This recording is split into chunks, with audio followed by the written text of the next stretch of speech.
vamos de una vez con el tema de fondo, la Política Nacional para la Atención Integral de las Personas en Situación de Abandono y Situación de Calle.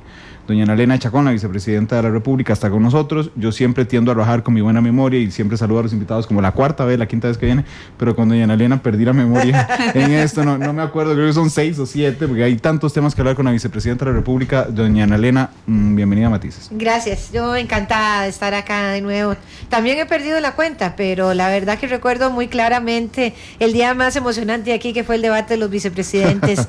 Ese fue un día memorable para mí, acá en este escenario. Lo hemos recordado varias veces, ¿verdad? Lo hemos recordado porque la verdad que fue además gracioso. Sí. Pero llegando ya al tema que nos ocupa esta tarde, para mí es un gran orgullo presentarle al país algo que tenía una deuda histórica de unos 20 años. Teníamos de esperar para atender dos poblaciones, que si bien los efectos son los mismos, las causalidades son diferentes, que es la población que está en situación de abandono y la población que está en situación de calle. La población que está en situación de abandono son aquellas personas que carecen de un hogar y las dejan abandonadas en un tercer lugar. Digamos, en los hospitales es donde más comúnmente podemos encontrar estas personas. ¿Cuál es el perfil de ellas? Muchas son personas con discapacidad, con discapacidades severas, discapacidades psicosociales o personas adultas mayores. En este momento nosotros hemos tenido que hacer eminentes esfuerzos en materia financiera en diciembre para sacar una cantidad importante que teníamos abandonadas en los hospitales. Es increíble que durante las épocas festivas hay más abandonos, los dejan a estas personas con números de teléfono, direcciones y números de contacto falsos, y por lo tanto es muy difícil de nuevo contactar a la familia para que regrese por ellos. Estas personas adultas mayores generalmente tienen alguna demencia asociada a su edad, Alzheimer, etcétera. Por lo tanto no pueden verbalizar ni de dónde vienen, ni siquiera quiénes son. Algo que dice la señora viceministra que a mí me impacta mucho: como no dicen el nombre, ¿verdad?, y no saben, se convierten en un número. El paciente de la cama 116. No hay nada más enajenante a la dignidad de un ser humano que perder por lo menos el que tu nombre o tu apodo. Eso realmente a uno lo mueve muchísimo. Y otro de los temas muy tristes es ver la cantidad de personas que se encuentran en situación de calle. Es decir, son aquellas personas que por alguna razón han sido expulsadas o ellos mismos se han salido de sus familias. Generalmente tienen alguna adicción asociada. Este no es un fenómeno como el que hemos visto en otros países de América Latina, donde uno ve la familia completa viviendo en la calle por situaciones socioeconómicas. A mí me tocó verlo en Argentina. Eso me partía el alma. Una noche llena de lluvia y una mamá con un bebé en un coche tratando de tapar lo que no se moje, y el papá y todos los hermanitos, si es que han sido desalojados de su apartamento por razones de crisis financieras que han vivido esos países. En España pasaba lo mismo. Sí. Aquí generalmente estas personas lo que tienen son estas adicciones que los ha hecho que entonces permanezcan en la calle.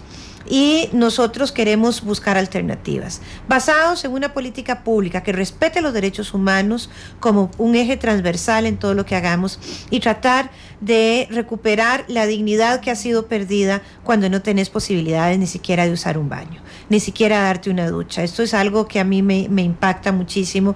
Cuando todos nos bañamos en la mañana, a veces no pensamos el privilegio que tenemos de abrir un tubo de agua y poder refrescarnos en él.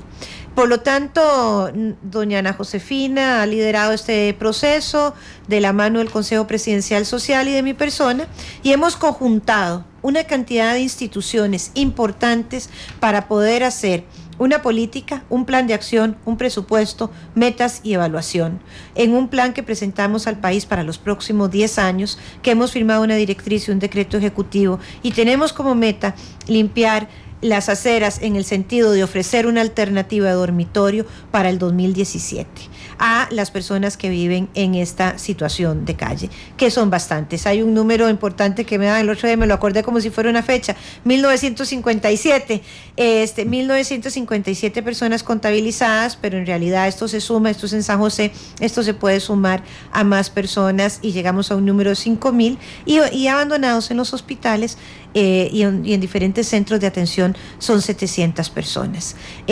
Nosotros hoy, doña Zulema Villalta y mi persona, hoy al mediodía estábamos trabajando para un extraordinario porque nos estaban cayendo como 160 personas adultas mayores que había que atender de forma inmediata. Hay que decir un número también que es importante. Un día de estancia nosocomial, es decir, un día de hospital, depende del hospital donde usted esté, vale alrededor de 700,000 colones. Con un presupuesto mucho más delimitado, en un mes atendemos de mejor forma a alguien que no tiene que estar en un hospital, sino en algo semejante a un hogar. ¿Por qué? Porque cuando no hay familia, cuando todo falla, solo nos queda un Estado que tiene que ser solidario y tiene que ofrecer una alternativa semejante a algo parecido a un hogar. Sí, un día de eso estuvo aquí doña Zulema Villalta. Sí. Hace un mes, creo, más o menos. Y doña Zulema nos contaba la historia de una persona que abandonaron en el hospital psiquiátrico durante 40 años. Así es una cosa impresionante. Así es. 40 años en el hospital psiquiátrico y de verdad que a uno le toca el corazón. Doña Ana Josefina, de usted sí sé que este es el primer programa. Así sí. que bienvenida a Matices. ¿Cómo Muchísimas gracias. Después uno no se va de aquí porque le encanta venir a conversar a Matices. Así es, y yo el problema que le encuentro hoy es que no sé cuál canción va a escoger, porque ya he escogido varias, así que va a tener que irla pensando. Cuéntenos los detalles del plan en específico, porque está planteado efectivamente en términos de medir los resultados que brinde. Sí, cómo no. Ciertamente la parte de abandono y situación de calle fue un tema postergado. Y un tema postergado, ahora le decía antes del programa a la señora vicepresidenta que la Defensoría de los Habitantes está pidiendo una rendición de cuentas respecto a una directriz, a un lineamiento que generó la Caja en el año 2013 cuando yo era la Coordinadora Nacional de Trabajo Social. Y uno de los puntos en que coincidimos es que eso sí fue efectivo, pero que había un punto donde no podíamos avanzar, que era la ausencia de la política que hoy sí tenemos en el país, porque esto requiere una respuesta interinstitucional. Precisamente dentro de ese contexto, esta política se dirige a generar acciones gubernamentales, no gubernamentales, para la atención, para la protección y la prevención de las personas en situación de abandono, en riesgo de abandono o de calle. Los principios de esta política, como lo señalaba la señora vicepresidenta, están fundamentados en los derechos humanos. Es una apuesta hacia la equidad, es una apuesta hacia integrar los gobiernos locales, porque dentro de los territorios es donde están esas expresiones de la exclusión social, porque este es un problema de exclusión social.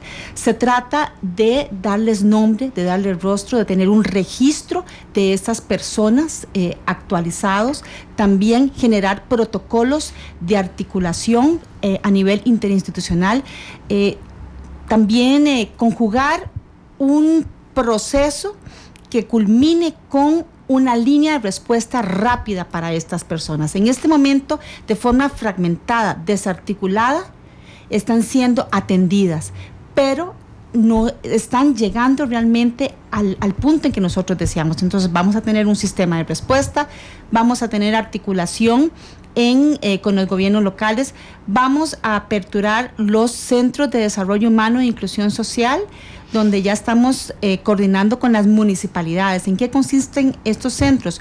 No solamente generar el primer punto básico, que es la alimentación, el baño, las necesidades básicas de todo ser humano. Es ofrecer la posibilidad de restituir la dignidad, de restituirle su calidad de ser humano con un proceso de desintoxicación, de rehabilitación, de generación de capacidades, de eventualmente generar opciones laborales para esta gente. Igualmente, con la parte de abandono, nosotros estamos apostando en la parte de hospitales, reducir las estancias prolongadas. Hay personas, por ejemplo, en el San Juan de Dios, que han estado 8 meses, 1 año, y lo que hablábamos en el psiquiátrico, 30 a 40 años. Claro, es impresionante. Y una de las primeras acciones que vamos a generar a partir de esta política, y lo coordinamos con la doctora Uribe, es ya clausurar, por decirlo así, ese centro donde han estado durante décadas personas con una discapacidad cognitiva, con una enfermedad mental. Entonces, una de nuestras primeras acciones de esta política es la reubicación entre julio y agosto. Entonces, estamos ofreciendo esa parte de tejer todas las sinergias institucionales, de apelar a la corresponsabilidad social y la corresponsabilidad que tenemos como ciudadanos. Dice Gustavo Araya, el presidente de la Cámara de Hoteles, dice: en esto y en materia social el gobierno de la República se saca una muy buena nota. Felicidades a ambas y gracias a don Gustavo, que siempre escucha Matices. Estábamos viendo un día, esto es una información de cuánto se ha decomisado al narcotráfico. Este año ha sido una cifra récord en plata. Así es. Y en bienes, pero particularmente en plata. ¿Verdad? Casi 32 billones de colones. De esos 32 billones de colones, hay 16 que ya fueron comisados. Comisados es que un juez de la República dice, esta plata pasa al Estado costarricense.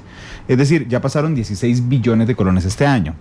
De esos 16, el 60% va a prevención. ¿Habrá algún mecanismo por el que, por ejemplo, en el tema de indigencia se vea esto como un tema de prevención también del delito de droga y se pueda jalar presupuesto de estas fuentes? Sí, por supuesto, ya lo pellizcamos, ese presupuesto. Llegué tarde a la asesoría. ICD es clave. No, muchas gracias.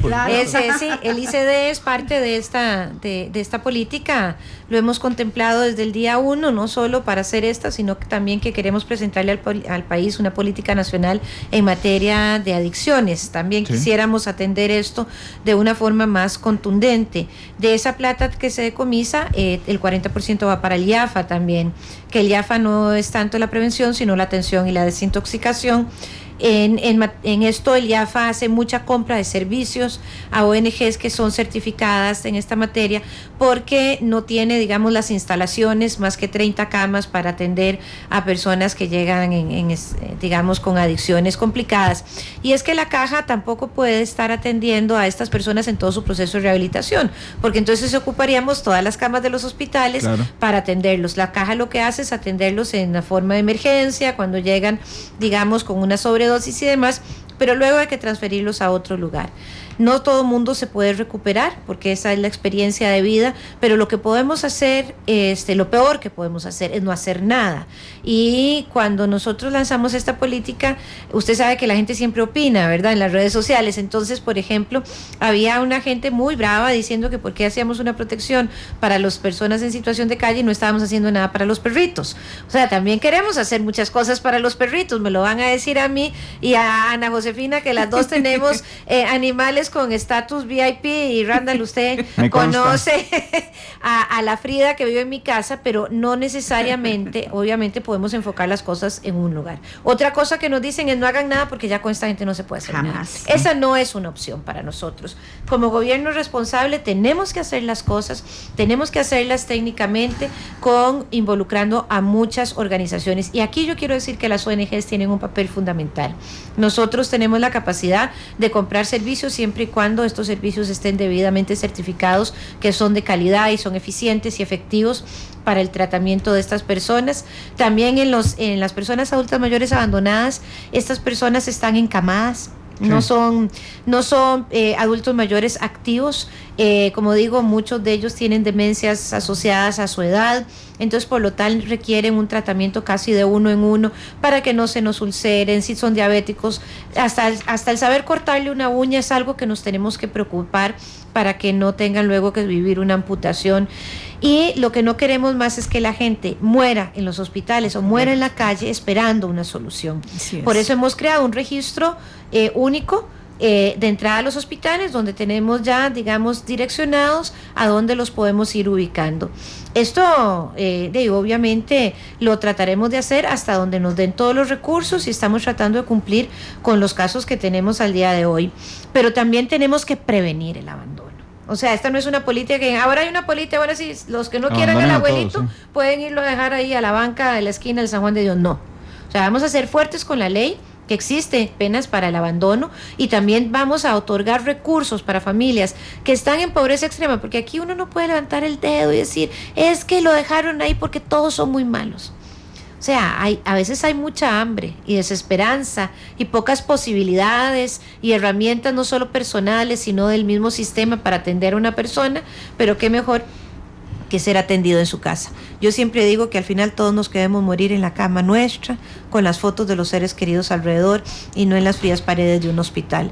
Entonces, por eso esta política tiene también un enorme componente de prevención, y vamos a hacer atención tratando de que si hay necesidades apremiantes por los cuales no puedan tener esa persona adulta mayor en su casa, pues podamos nosotros brindarle algunos servicios de apoyo. Porque vieras que yo voy mucho a los hogares de ancianos porque me preocupa mucho esta situación, y esto es un bono demográfico también que tenemos que ir haciendo. ya a lo mejor dentro de unos añitos ya somos nosotros, ¿verdad? Entonces tenemos que haber generado una cultura de respeto y una cultura de atención. Y en la mayoría de los hogares que yo voy, el administrador siempre nos dice, a doña Zulema, a doña Delia, a doña Ana Josefina, a mí que andamos en esto, que no llega nunca nadie a verlos. Es un porcentaje muy pequeño. Y eso también resulta algo doloroso porque hay muchos que están siempre a la espera de que llegue su hijo o hija a visitarlos. Entonces hay que hacer un cambio cultural, hay que hacer una coordinación intersectorial e interinstitucional, porque esto requiere de muchos esfuerzos, pero tenemos un plan que se lo dejaré para que lo estudien. Este es un resumen ejecutivo bien delimitado en donde tenemos la acción, el responsable, el tiempo, el indicador, es decir, nos hemos buscado durante 1 año y medio cómo hacer algo bien hecho y dejárselo como herencia al país para una política 2016-2026. Un día de estos visité el hogar, es en Tiruaces de Curridabat, el hogar de don Gerardo. ¿Sí? De don Gerardo. Sí, es que no me acuerdo el nombre completo del hogar, pero es el de don Pero Gerardo. es de don Gerardo, sí. Sí, ahí estamos haciendo el de Salvando la Alcohólica. Sí, estamos haciendo el nuevo edificio con recursos de la Junta de Protección Social. Sí, es muy interesante porque cuando uno ingresa, ¿verdad? Y ve a los señores, efectivamente no había, yo fui un domingo, no había nadie viéndolos, realmente es realmente triste.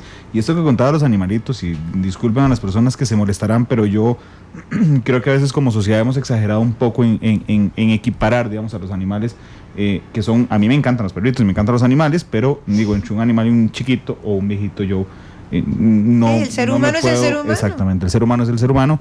Y bueno, antes de que me agarren a mí en redes, voy a seguir con doña Ana Josefina. Sí.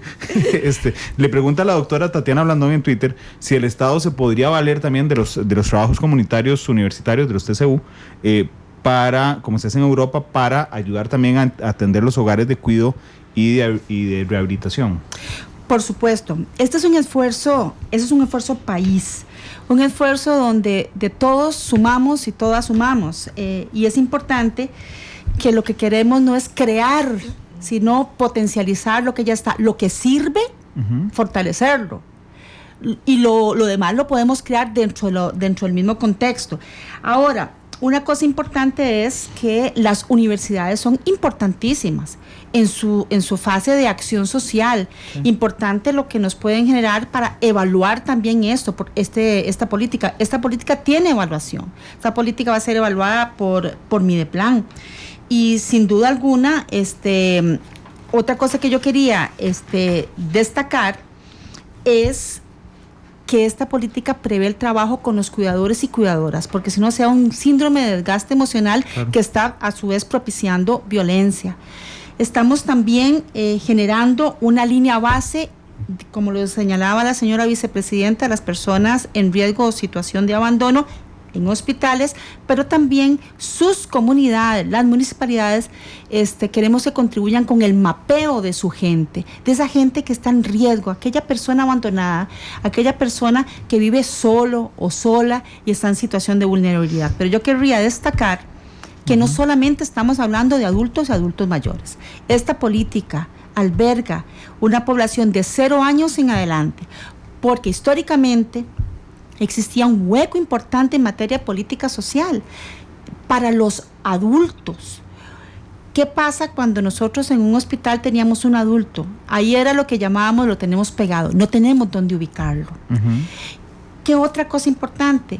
Los adultos y adultos mayores que estaban en posibilidad de ser reubicados no los aceptaban por la salud altamente compleja. No aceptaban a otras personas por ser VIH positivo, por ser tuberculoso, por ser persona con adicciones. Entonces, nosotros dentro del esquema rompemos con todo eso y no podemos partir de una realidad que no existe. Eso es lo que tenemos y eso es lo que tenemos que trabajar. Entonces, bienvenido, doctora, la posibilidad de que los y las estudiantes puedan sensibilizarse, porque nosotros necesitamos pasar de la cultura del despojo, de la cultura del no me importa, no es mi problema, a la cultura de la solidaridad, a la cultura de que me mueva lo que está pasando en este país. Y lo que le pase a usted es algo que me importa a mí. Tenemos que generar una cultura de empatía y empezar desde pequeños y desde pequeñas.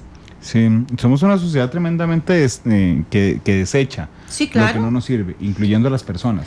Yo hacía ese análisis el día que presentamos la política. Yo hablaba un poco de la sociedad de lo desechable. Es decir, aquí desechamos el teléfono porque ya no sirve, lo botamos, la computadora, no arreglamos ya los zapatos. Es decir, obviamente, además viene todo un montón de baratijas que no tienen ni arreglo. Y entonces resulta que algún día se nos ocurrió que también podíamos desechar a los seres humanos. Y eso es terriblemente triste. El viernes yo andaba en Ujarrás, en la Feria del Chayote, y ahí me encontré con unos chicos que están abandonados, con discapacidades severas, y entonces estaba hablando con los cuidadores y estaba viendo una simpatiquísima que había ahí que me decía, yo quiero otro sándwich, y entonces yo decía, bueno, ¿por qué no le damos un sándwich, verdad? Yo lo más alcahueta porque ya me derretí con la chica, y entonces me decía la cuidadora, porque acaba de comer uno, y yo, ay, me acuerdo a alguien que tengo yo en la casa, que apenas le doy de comer, quiere volver a comer, pero yo nada más pienso cómo hará uno para vivir sabiendo que no está cuidando al hijo, ¿verdad? Sí, indistintamente de la discapacidad severa que se tenga o no. Entonces, de nuevo, sin entrar a juzgar, creo que vamos a entrar a hacer una conciencia de una cultura de lo que no es desechable, porque vea que usted, que las culturas que han sobrevivido, las culturas milenarias, tienen el consejo de sabios, los asiáticos, los indígenas, ¿verdad?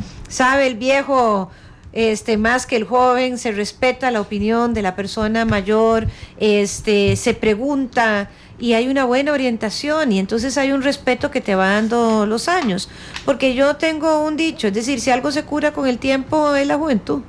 Todos cuando estamos jóvenes, todos creemos que vamos a ser jóvenes para siempre, y de repente te vas viendo en el espejo y vas entendiendo que no, y que los años no pasan en vano. Pero además nosotros vamos a ser una población sumamente vieja en los próximos 20 años. Sí. Vamos, el bono demográfico que estamos viviendo, que es corto, quedan pocos años, la pirámide se va a invertir y vamos a tener más personas adultas mayores que niños y niñas, y quienes van a ser los jóvenes que deben sostener la seguridad social, no solo por un efecto económico, que queremos jóvenes competitivos para que la puedan sostener, sino cuál es el nivel de solidaridad que vamos a impregnar en esos jóvenes. Más sabe el diablo por viejo que por diablo. Sí. Eso es un refrán lleno de sentido y de razonabilidad. Pregunta la abogada Mula de Cargas, que se llama en Twitter, porque tengo el gusto de saber quién es, pero no la voy a cantar, que dice, ¿hay algún plan para ampliar y mejorar la atención del hospital geriátrico? Doña Ana Josefina. Bueno, quien podría responder con mayor propiedad es el doctor Morales. Si a mí me preguntan, yo esperaría ver un hospital nacional geriátrico y gerontológico abriendo un servicio de emergencias. Sí, eso es fundamental. Yo he estado bastante inmersa en ese tema, ¿verdad? De cómo hacer un nuevo hospital nacional geriátrico. En realidad el doctor Morales lo ha planteado muchas veces, lo ha planteado doña Estrella Celedón de Carazo, es una de las abanderadas del hospital Raúl Blanco Cervantes. Este es un hospital que fue hecho para la tuberculosis, o sea que ni siquiera tiene una infraestructura para atender personas adultas mayores. A este hospital se le hizo una nueva torre que está siendo utilizada para el tema de la escuela, que aquí yo siempre hago un reconocimiento al doctor, porque él realmente se ha preocupado por capacitar nuevos geriatras, que el país lo necesita. Sin embargo, hemos buscado un terreno arduamente donde lo pudiéramos hacer, que sea un terreno equidistante como lo es el Hospital Blanco Cervantes. No lo hemos encontrado, y una de las últimas soluciones que se le presentó es hacer una torre nueva en el parqueo donde están ellos ahora, y luego podríamos entonces ver qué hacemos con ese edificio viejo, o utilizar la parte nueva, pero está siendo utilizada como escuela. Esto cuesta $100 millones, es decir, no es barato, pero no es la única solución que tenemos que plantear, porque hay dos cosas. Uno es, hacer un hospital bueno, moderno, que realmente sea prácticamente lo más amigable del mundo para atender ¿cuánta población? Cuando en este momento tenemos casi 400,000 personas en un rango de ser adultos mayores, aquí estaríamos atendiendo, no sé, hay 280 camas, algo así, no recuerdo con exactitud, me perdonan, pero digamos, no son para atender todos esos. Y la parte de la descentralización, que es también lo que hemos insistido, que los hospitales de primer nivel tengan pabellones o como se quiera hacer, con personas expertas para que puedan atender a las personas adultas mayores ahí, porque el desarraigo que se da, si yo traigo aquí un viejito de Liberia, por decirlo, la familia vive ahí, no puede venir todas las tardes a verlo. Exacto. Entonces el hospital de Liberia debería de tener el hospital de Santa Cruz, el hospital de Nicoya y así sucesivamente el resto de los hospitales del país. Además hemos insistido mucho y en eso hemos aportado bastante, no solo, hay nuevos profesionales, los cuales ocuparán en estos hospitales descentralizados un lugar para atender con calidad, también la atención domiciliaria, y eso es muy importante, ya en cuidados paliativos, ¿verdad? Cuando tenemos ya viejitos que están en la fase terminal, lo que nos gusta más es darle la atención domiciliaria, y con eso a través de la Junta de Protección Social hemos dotado a diferentes hospitales de unidades móviles y ambulancias y personal que pueda atender a la gente en su casa. Pero si queremos realmente dejar esto bien estructurado para atender el bono demográfico, tenemos que hacer las dos cosas: un nuevo hospital gerontológico y una atención totalmente descentralizada con nuevo personal. El otro día llegan unas chicas del Hospital México a mi oficina a contarme que una señora de 107 años se cayó andando en bici. ¿Ok? Vivía en Nicoya. Se quebró la cadera. El reemplazo de cadera fue una inversión de más o menos $35,000 que hace la Caja Costarricense, que es una maravilla. O sea, la solidaridad que se tiene ahí no la tiene casi ningún país del mundo, pero entró en depresión, no se movilizó lo suficiente, estaba lejos y terminó muriéndose, desgraciadamente. Entonces eso me dice a mí, tenemos que tener más especialistas en los hospitales, y además de eso, ojalá no hagamos desarraigo con las personas adultas mayores. Sí, doña Ana. Sí, yo quería agregar a lo que le plantea la señora vicepresidenta, que precisamente hay que fortalecer esos servicios de geriatría y gerontología a nivel nacional, precisamente por eso, y no ver únicamente geriatría, porque se requiere una atención integral. Así se requiere de trabajadores sociales, se requiere de psicólogos, nutricionistas, etcétera, para darle ese abordaje integral, porque esa señora probablemente no falleció por la quebradura de cadera, falleció de depresión. De depresión, sí. Exactamente, claro. Exactamente. Antes de ir a la pausa, pregunta Mola de Carga también si le podríamos explicar brevemente el concepto de bono demográfico. Y es justamente que hasta hace algunos años había más personas en edad productiva de empleo que mayores de 65 años ya pensionados. Y conforme ha avanzado el tiempo, se va revirtiendo la pirámide, ¿verdad? Estamos justamente viviendo de ese más que tuvimos de personas activas productivamente, pero va a llegar el momento a muy corto plazo donde va a haber más personas ya pensionadas, por ejemplo, que las que están activamente 15 años, entre 10 y 15 años ahora. Sí, vamos entre a esperar 10 y 15 años. Exactamente. Y eso afecta las pensiones, afecta la atención. Dentro de unos años vamos a empezar a ver aulas desiertas, desiertas no, vacías, digamos, aulas vacías, sí, desiertas de guardia. Aulas vacías porque no va a haber tanto niño para llenar las aulas. Pero bueno, son las 3:36, ahí viene el café. Genial, 3:36, vamos a la pausa mientras doña Ana Josefina y doña Ana Elena se ponen de acuerdo con la canción de cierre hoy de Matices. Y si les parece, cuando regresemos, vamos a dividir el tema en dos, porque aquí hay dos temas mezclados, digamos, está el tema de la indigencia, de la situación de calle y el tema del abandono en hospital. Entonces les voy a pedir en la práctica, digamos, que nos cuenten soluciones ya, digamos, que se pueden ejecutar en lo inmediato, primero para el tema de abandono, primero para el tema de indigencia y después para el tema de el abandono. 3:37, ya volvemos con más de Matices.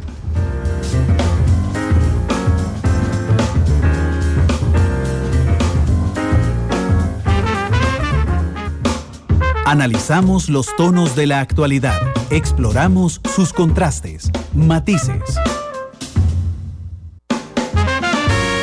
Porque la realidad tiene muchos tonos, matices.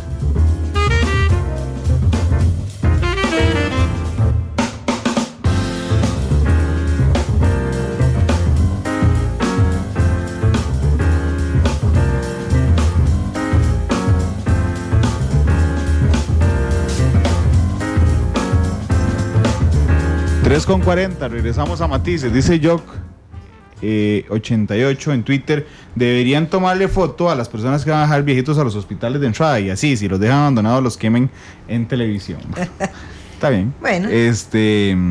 Hablemos de lo ejecutivo, las medidas que se pueden, doña Ana Josefina, las medidas en lo inmediato. Usted habló ahora, bueno, hablemos primero de la indigencia y ahorita hablamos del abandono. Bueno, doña Ana Elena. Las personas en situación de calle, ¿verdad? Aquí quisiera educar en un par de temas que nosotros los que trabajamos la cultura de lo social, siempre andamos cambiando nomenclatura, porque me parece que conforme avanzamos en derechos humanos, también vamos evolucionando en la nomenclatura. Nosotros hablamos, por ejemplo, ya no decimos eso es un niño de la calle, no, es un niño de alguien, pero está en situación de calle. Las personas que están en situación de calle son personas que vamos a buscar cómo abordarlas desde diferentes puntos de vista, trabajando con organizaciones no gubernamentales, teniendo mapeos con las municipalidades en donde les vamos a ofrecer alternativas para una noche sin frío, alternativas para un plato de comida, alternativas para que vayan abandonando a donde llegaron precisamente por el abandono hacia ellos mismos y de sus familias hacia ellos mismos, llegaron ahí. Y de un Estado también, ¿verdad? Porque aquí hay responsabilidades individuales y responsabilidades colectivas, porque no se trata de llegar y apresarlos y sacarlos a la fuerza de la calle, ¿no? Porque estar en la calle es algo que todo mundo puede hacerlo. Se trata de empezar a brindar diferentes alternativas de atención. Para trabajar con las personas que están en situación de abandono, tenemos el registro único que nosotros, llevándonos a los hospitales, el registro único que estábamos hablando, que es poder decir, esta persona vino, está abandonada, y de una vez ver con cuál organización podemos conseguir un cupo, un lugar, ¿verdad?, una cama, y que no estén en los hospitales durante un año. Primero se deja la cama libre para otras personas que realmente sí están enfermas. Esto lo que tienen es que están abandonadas. Necesitan atención uno a uno, sí, pero por un tema de su condición de vejez, no por una enfermedad por sí mismo, pero porque además ellos agarran infecciones nosocomiales, ¿verdad? Entonces terminan muriéndose de cosas que no tendrían que haberse muerto, porque si hay algo que pulula en los hospitales son las infecciones. Uno trata de salir lo más rápido que puede de uno de esos lugares, pero además yo siempre digo, yo no sé si a ustedes les ha pasado cuando han estado internados alguna vez, si es que han estado internados en un hospital o han tenido un hijo internado, uno nada más llega ahí contando las horas para irse para la casa, ¿verdad? Sí. ¿Cómo puede ser posible que quede ahí un año o más una de estas personas? Así que, digamos, las acciones están coordinadas, como decía a un inicio, son acciones intersectoriales, interinstitucionales, donde hay muchos actores que el trabajo converge en la atención a estas personas. Sí, gracias. Continuando, esa línea base para nosotros es fundamental porque nos va a permitir, número uno, identificar y ponerles nombre, apellido. Igualmente vamos a tener desde el punto de vista cuantitativo y cualitativo, porque vamos a tener ese perfil de esas personas, vamos a tener un mapeo en los territorios, en las municipalidades, que efectivamente indiquen dónde están, cómo están, en qué situación están. Esa formulación de un sistema de respuesta y atención inmediata, que es una de las acciones inmediatas que vamos a generar, es unificar los diversos sistemas aislados de atención para hacerlo uno estandarizado y eficiente. Luego también fortalecer los programas de familias solidarias. Estamos mucho pensando en familias consanguíneas, que no es que no quieren tenerlo, es que por su condición de pobreza o trabajan o cuidan. Y usualmente esas personas están en la informalidad. Entonces, estamos ya generando ese programa por medio de Limas, para poder subsidiar esas familias, para que puedan atender y puedan generar también ese recurso. Luego estamos trabajando lógicamente en la ubicación institucional de esas personas. Lo primero, nuestra opción son familias solidarias, que son familias no consanguíneas, capacitadas. Vamos a certificar a esas familias, a capacitarlas, a darles esa supervisión de manera, ya sea con APDIS, la parte de CONAFAN, si es adulto mayor, y también prevenir el síndrome de desgaste en los cuidadores. Vamos a supervisar el cuidado. También vamos a estar monitoreando ese programa en la parte de abandono, los diversos programas, y en general, para nosotros, uno de los aspectos novedosos es potencializar en las municipalidades que lo social adquiera relevancia. La idea nuestra es que las personas que están en hospitales no mueran de esas infecciones nosocomiales, sino que tengan una respuesta efectiva. Y con ese sistema, lógicamente, podremos generar toda esa inserción. Vamos a tener desde el IMAS y desde el Ministerio de Desarrollo Humano e Inclusión Social y el Consejo Presidencial Social, vamos a estar coordinando con el monitoreo, con esta parte evaluativa. Desde ya estamos convocando a la comisión técnica de forma permanente, porque tenemos el plan de acción, ahora es ejecutarlo, porque tenemos metas muy concretas, como la señora vicepresidenta ha señalado, para el 2017, que tenemos que empezar, y el asunto empieza desde ya. El día cero ya llegó, y entonces ahora es implementar todo ese plan que hemos generado. La política nacional tiene fecha 2016-2026, ¿verdad? Así es, Sí, aquí le hago una entrega oficial. Gracias, doña del Elena. resumen, se lo regalo Podríamos para que lo pedirle que nos tomara estudie. una foto con una entrega. Sí, sí, ahora lo volvemos a entregar. ¿Cómo garantizamos el seguimiento a esta política nacional? Nosotros hicimos un decreto ejecutivo que fue firmado por el señor presidente y una directriz para las instituciones descentralizadas, y yo esperaría que el gobierno que venga no se atreva a quitarlo. Así porque es. Una política pública ya establecida con un respaldo de un decreto ejecutivo, que bueno, si no hubiera voluntad lo pueden quitar, pero yo esperaría que no, realmente. Eso sería una afrenta a los derechos humanos. Así es, además yo siempre creo que la mejor política pública que uno puede hacer es dejarle a las personas, a las familias, el interés de que nadie les arranque lo que ya han logrado, y eso que queda en las personas y lo que estamos nosotros haciendo en este momento, una deuda histórica, yo esperaría que nadie permita que den un paso atrás. Hay una canción de Joaquín Sabina, que dice que lo que uno necesita, lo básico que uno necesita es un plato, un beso y un colchón.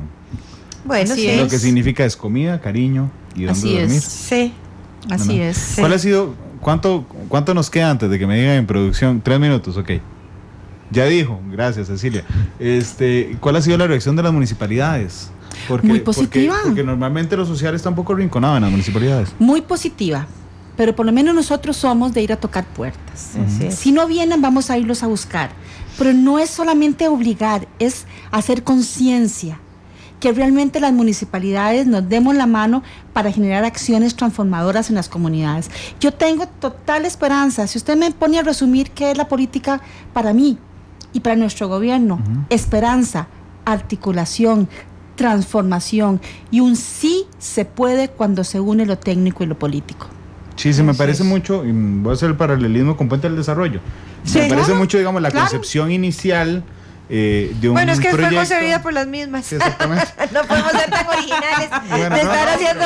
pero es que fue una concepción revolucionaria, digamos, de Sí. nuestra política nacional, y me parece que los buenos resultados que ha dado Puente del Desarrollo le ha dado cierta, un espaldarazo, digamos, a nuevas políticas basadas en la misma estrategia, Correcto. en modelo, Claro. digamos, aquí están estipuladas de una de las metas. Ahí Sí, está, claro. igual en Puente. Nosotros en Puente ya hemos sobrepasado la meta. Sí. Ahora vamos a incluir las nuevas familias, 27,000 nuevas familias que entrarán. No estamos soltando de la mano las otras 27,000 que ya están bajo la estrategia, porque necesitamos que maduren todavía más. Y por lo tanto, yo quiero decir, bueno, Puente no tiene tanta articulación con las municipalidades, pero en este momento, digamos, contamos con la Municipalidad de San José, que ya tiene un dormitorio desde hace algunos años, fue Sí. pionera en esto, y hay muchas otras que se han acercado a nosotros, alrededor de 15 ya.